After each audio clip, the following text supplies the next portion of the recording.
Thank you, Prosperity Priestess, for ordering this solar return report. This is the Peace Dealer, and I hope you gain the utmost of quality from this report. I, of course, have your natal chart up, although what I meant to pull up is your solar return. And as you can see, we not only have your solar return up and popping, but we also have the natal chart for reference. And as you can see, here is the chart for your natal chart. Here's the chart for your solar return chart based on the 8th of September, where we put you at a Binghamton, New York reference place. Of course, the reference place is very key, very important, as it will highlight the conditions of the rising sign. If we, for some reason, get the reference place wrong, it's not the end of the world, as the planets will still be in the exact positions where they were during this time. And yeah, however, it's very paramount to really honor the city. I used to think this was junk astrology, not gonna lie, until 2017, when my solar return was a 10th house Gemini sun as a Virgo rising. I had the moon, which correlates a bit to magic and psychic ability, on my AC in Virgo. It was the year I became Magic Mike, and the 10th house of career as a return gift, because it's the gift of the sun solar returning, I broke through in my career. In fact, it's because of that solar return that I still don't really need a job. Like, I work full time doing what I do, or I can live off doing what I do. And I mean, I'm still benefiting from the 2017 return, which is cool because you could read any solar return in your chart forever. It still chronicles on. So we see that your rising is in Leo. Your queen this year. I mean, you're a queen always. Actually, what do we know? You're Leo rising and you're Leo rising this year. You're like, you know what? It's the return of the queen this time. I'm bringing back Queen Whitney this year. I'm bringing back Queen Prosperity Priestess this year. That's what's popping. And you decided to just put your tiara on and decide to just sun roar at these mofos and tell people to kiss the ring because it's a real queen's birthday. Okay. That's what's up. I love this. It's very rare to have the same rising and or moon. So if you do, it's like a return to yourself. Especially, I want to note, so close to your original AC, it's a big deal. So this is not only a bit of a return after you've had your Saturn return from Sagittarius, you're completing it this year after it comes out of Capricorn. Okay. But we also want to take into account and keep in mind the reality, let's say, of all the earth trine that is blessing you this year. So when we look at what you're being gifted this year, it's money, it's wealth, and it's a higher income tax bracket. Don't worry too much about the IRS though. You got some heavy hitters to kind of help advise you accordingly. Remember, Queen Prosperity, the Leo rising gives you the title of Queen. So we see your Queen Prosperity Priestess here. Okay. And this is going to really do wonders, I'd say, concerning the reestablishment of your real mastered value and, you know, since you were born, a greater manifestation of your confidence and your skill sets through your ability to manifest you to others. So I'm definitely going to make a special YouTube video about this. A special topic video about mutable signs with fixed sign risings back to back. There's actually a special classification for that, in that I'm a Taurus rising and my sun's in Gemini. And there's even also another classification if the sun falls in the first house, even though it's ruled by the second. And you and I both have that. You and I both have late fixed sign risings, and then our sun is in the first, ruled by the second. This means that we identify with our spirits, as you can see here, but we manifest our spirits. It's badass, actually. So it allows us to have magic. You and I both have magic. It's not like a Sagittarius rising with their sun in Sagittarius, or a Virgo rising, or a Leo rising with their sun in Leo. If we use mutable signs, they would actually be magic. Like, their identity is tied to their spirit because they are magic. But we are royalty. And that's not to say no one else is royalty, but like, we're actually tied to the fixed sign axis, and we have and manifest magic. So your spirit is a quality of mastery that you manifest, giving you an affinity. You have an affinity for the earth element because you have Virgo. Because this now falls in your first, the quality of value that you have in your magic, which you have to ask yourself, how valuable is motherfucking magic? Because, like, which we'll go into, you have the ability to manipulate matter and to induce cause-effect relationships in reality, because Virgo magic is underestimated, but it's legit. It's fucking legit. You know this more than me. You have it. So, like, congratulations, by the way. Yeah. What's the value of real magic? Because, like, you can really make shit happen. And I think this is what this year is really going to teach you. Queen Prosperity Priestess, you're really going to be identifying it. Falling in the first is you identifying, all right, the level of value that you have is now aligned with who you are, right? This is how the Peace Dealer is really a brand that I manifested, but it falls in the first, so I can identify with this, right? Instead of it just being something that I use solely as a tool, it's also me. So what's the value of your real magic? That's really what you're going to upgrade this year. The cool thing about being a Leo rising is that fire sign risings are getting bread. Y'all are, this earth sign energy is just like, screw the bag. Y'all are getting the bank. I'm going to be real. So we see Saturn, Pluto, Jupiter on your 6th. Jesus Christ. You got a Taurus moon. You just decided to have a whole, like, real tiara. I want you to see that solar return Taurus moon is your literal crown. It's like the queen is back, bitches. And if you have a problem with that, congratulations, because you can't stop me. And that's like your whole attitude, which is lit. Okay, so once again, the solar return for you is you updating the value. You're upping your prices, really.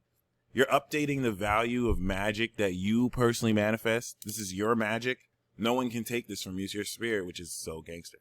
Once again, because we know you're a Leo rising, this is going to hit you in all the normal parts of your chart. So I just kind of want to illustrate. I went through a bit of a career house transit 2017, and it affected my career. This is definitely going to affect your career. I didn't notice. We want to look at the moon sign and lunar cycle. I didn't notice the notion of my solar return until it went through my first house in Virgo. Once it went over my moon and AC solar return chart in Virgo, I literally became mutable sign change Magic Mike. So, I mean, it's kind of eerily accurate how on point, you know, the transits of solar returns are. And so it's cool that your birthday started you off chapter 1-2, and you're getting ready to step into Libra. This is why you're coming into the identity of who you are now, because you got the solar return, because you're just so badass. Like, your master here, master queen, prosperity priestess. You got the Aries moon in your natal chart, so your original master here. And it means that, you know, you're royal with the Leo rising, and then you're very put together and classy with the Virgo, but you will cut a bitch with the Aries moon. You do fight bitches. You do fight dudes. You will cut a motherfucker. And this is why we fuck with you. This is why we over at the Angel Gang, we fucks with you. We see you got the North Node in Gemini, and where your Chiron is, so you're unlocking the major key this year. Like, Whitney, I'm so sorry. Prosperity priestess, like, what's good with you, yo? Like, what's pop? You're blessing me with all this good juju. You're just gonna be bringing this prosperity to everybody. Taurus is the Maya's touch, so it's like everything that you're going into manifesting, you're putting this soul touch of quality on. Because if we break this down, Virgo second house is manifesting real values. Earth in Earth houses is like literally like as a Taurus rising, I manifest words. I got paid because I'm talking. But you're manifesting like real physical material. I remember talking to a Virgo lady, or a lady who represents Virgo, and she was driving me home in her Mercedes for a lift. And I remember her telling me, kind of advising me unsolicited, because I didn't really ask her opinion, but I didn't really mind because she's a Virgo and I know this is what y'all do. And she's like, yeah, you need a physical store and a physical location so it can be tangible. And I was like, oh my God, that's so Virgo. Even though you're right, like, I totally need something tangible. So that this, of course, is actually a higher rung up on the quality level. And then this leads to the 6th house in Capricorn as a Leo rising, so that you're transforming this year your lifestyle so that, true to you being queen prosperity priestess, you could live an incredible luxurious lifestyle fit for a queen. And then the 10th house is literally the royal title and legacy, so that you put your crown on and it's like, I am the boss. Okay, which is lit. Uranus here is bringing unexpected windfalls of income as soon as, you know, you're going to break through this Scorpio season, and it'll be manifested as soon as Taurus season. So this is really kind of what you want to see here. As the sun now transits through this solar return chart, this is going to highlight facets of the chart with which you can manifest and harness, break through, take for you, the whole shebang wang dang. And I just kind of want to emphasize, Whitney, you're coming into a lot of money, prosperity priestess. This is going to be like lit. So once again, we want to look at the major players here. Saturn, Pluto, and Jupiter. By the time we get to Capricorn season, we'll be in Aquarius. Mars is retrograde right now. And so seeing Mars at the 9th house is going to be taking the courageous vision of yourself and having you bring that into situations. You see how it squares this Capricorn energy? There's this very stigmatized, outdated, traditional, not based on science, just opinion and speculation, energy that, you know, especially as a woman, feels like, oh, you should act a certain way with your masculine energy. This is not classy enough. Even though Mars and Aries in this chart is like, fuck class, I'm doing me, bitch. Literally like that. Vulgarity, curse words, all that. You ready? Shit. Oh, I also see Chiron is on your moon. That's not a coincidence. My Mars is 8 degrees. I think that's why I'm so amped doing this too, because I'm a part of it too, but it's not a coincidence. Mars on your Jupiter, Chiron is on your moon. I'm sorry. You also have the North Node on your moon in Aries. So, like, who are you, prosperity priestess? This is interesting. It looks like there's a collective unlocking you're doing too, because why is Chiron on your North Node and then the North Node on your Chiron on your moon? Questions we need answers to. Prosperity priestess. I think this is why I need to ask, like, what's the value of your magic? Because you're just out here just sharing this real magic for people. Like, there's no reason why I should be doing this solar return for you, and now I'm experiencing real magic, unless you're just, you know, super magical. And now you got to ask this year, like, what's the value of real magic? Because I've been underselling myself. I've been doing magic in front of people's faces, and I'm Queen Prosperity Princess. I do not serve muggles. I do not serve people who don't even see the value of my magic. And this is something we want to ask, because Neptune is opposite this. And so Neptune is going to transcend the mechanism of how you can deal with others with your magic, because, I mean, now you're pulling receipts. Now you're able to pinpoint, you know, and see through the resistance to facets of your own expression that may cause others to basically just gaslight the crap out of you and make it, because Neptune could be fraudulent here. Neptune in the 8th in Pisces could be someone that you give a free money back guarantee, and you know damn well they enjoyed the what you gave them, but they want to finesse you and they want to get their money back. And this is where the Virgo has to put it in check, like, no, honey bun, I see what you're trying to do. Don't let me embarrass you with receipts and facts, because your Virgo sun will do that. And then this is when you let them know, honey bun, I'm Queen Prosperity Priestess, and you can't mess with me because my magic is legit. And so you're really going to just be wondering, like, what's the value of my magic? Because all year I'm going to be changing conflicts with my magic. At like every single challenge, and that's the purpose for you this year. Every single challenge that comes up is only coming up because Queen Prosperity Priestess, which Leo is the main role. So just pretend this year it's an anime and you're the main character, and then every problem that you're in, obviously Fix It Virgo is coming to use her magic and save the goddamn day. And each time you're gonna ask, what's the value of this magic? Because I'm clearly handling shit, and I don't know why I'm still even charging what I do. The price is raised. You have a conversation with someone, the price is raised. You pick up a grape from the ground and you're making the world less littered. The price is raised. Okay. And this is just not a joke. Like, you're really going to see this. And by the time you come back around next year, boom, you've adjusted your worth perfectly. It's not that you don't know your worth.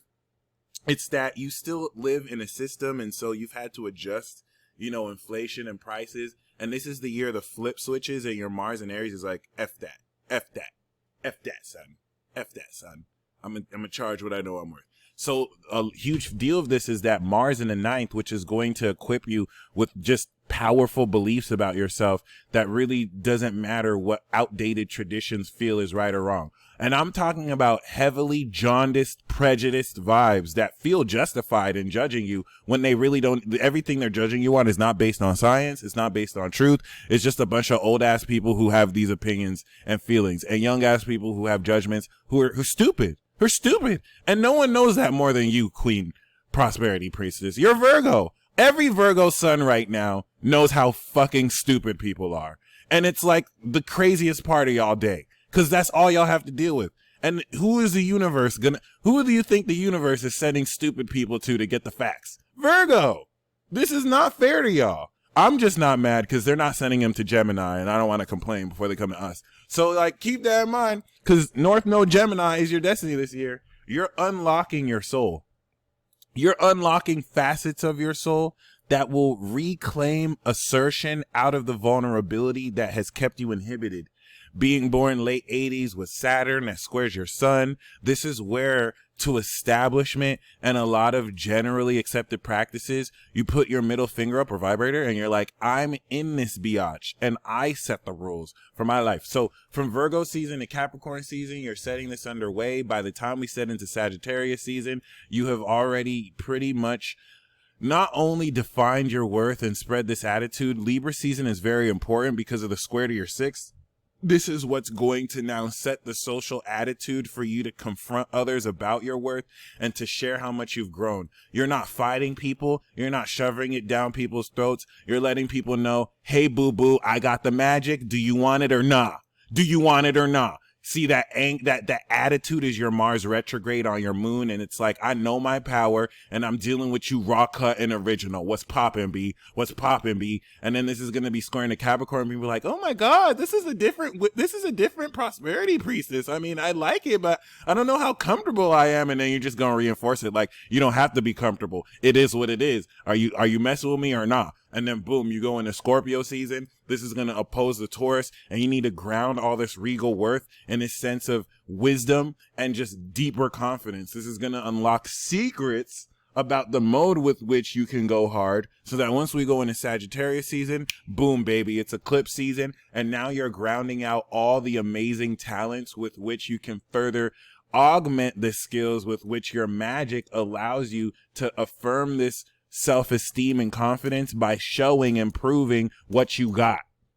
So Sagittarius season is like, wait. You don't know I'm Queen Prosperity You don't know I'm with the shits? You don't know I got it like that? Let me show you.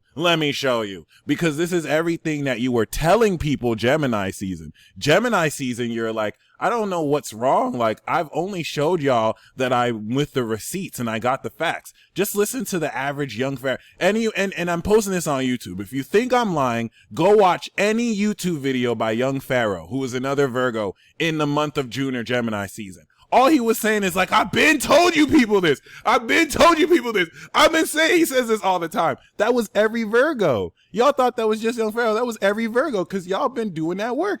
And so this is when Sagittarius season, it's like, I mean, I already done told you guys the truth. You know what? Let me just show y'all, because I think you need to see it. Boom, son.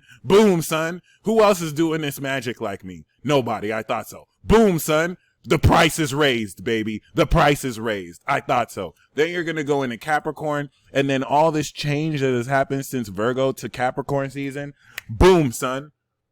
You're aligning that in your lifestyle, and this is where we're going to see now the evidence of a much more polished routine. This is where everything that you've set in place now, that you have something to manifest, all right? Virgo second house is like, okay, these are the products I want to sell. Now you've been building them so that by the time you get to Capricorn season, you have your office with which you sell them out of, and operation is booming. From Capricorn season to now Taurus season, we're going to get that operation off the ground, and this is where we're going to also start to see breakthroughs after Aquarius season, because once we get to Capricorn season, Saturn and Jupiter is going to be in Aquarius, which is going to allow you to apply this mastery of the incredible nature of your luxurious lifestyle to now manifest extraordinary partnerships, because it's not enough that you're Queen Prosperity Priestess. The world has to know that you out here blessing people because the price is raised. This is what's going to go to Aquarius season and Pisces season, where you're actually transforming your connections with others due to this divine grace. And this is where now from Pisces season back to the next solar return, you're manifesting everything you've put into work since Virgo season. Manifestation happens every 6 months in an opposite sign. And so where you were developing value at Virgo, you manifest this value in the confidence it takes to divinely deal with others. Whereas you showed people your magic in Sagittarius because you have always got it like that since your birth. Now you're directly doing this in relationships to people. You're going to be David Blaine Pisces season. You know that dumb look David Blaine does when he does tricks? That's going to be you. You're going to be just showing people receipts, and then you're going to look at their face like, da-da-da. And they'll be like, oh my God, Queen Prosperity Priestess has done it again. The price is raised. Then it's going to go into Aries season, and all this militant woke energy you had, now that Mars is there, you're going to realize and actualize it. This is going to be you now raising through the same stigmas that this Capricorn square had, to where you're making peace with it. Now it's sextiling in Aquarius, and you can connect with people who don't seek to undermine you with outdated garbage, but move forward with you with progressive knowledge.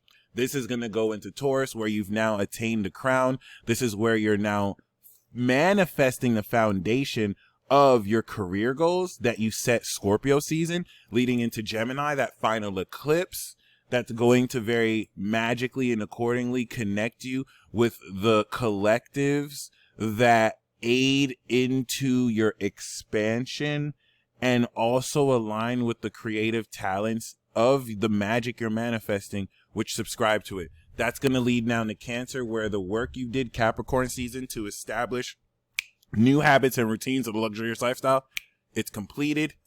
And then bam, back to Leo season, and then back to Virgo season. So I hope you enjoyed this solar return report. You stay blessed as always. Thank you so very much for your patience. I hope you enjoyed this report. I really like doing solar return reports, but this one really stuck out to me. as very key, because you're coming into, like, trust me, if I had a 10th house sun return and I changed my career, the second house return and the first is going to really just raise your value about how you see yourself. And until next time, peace.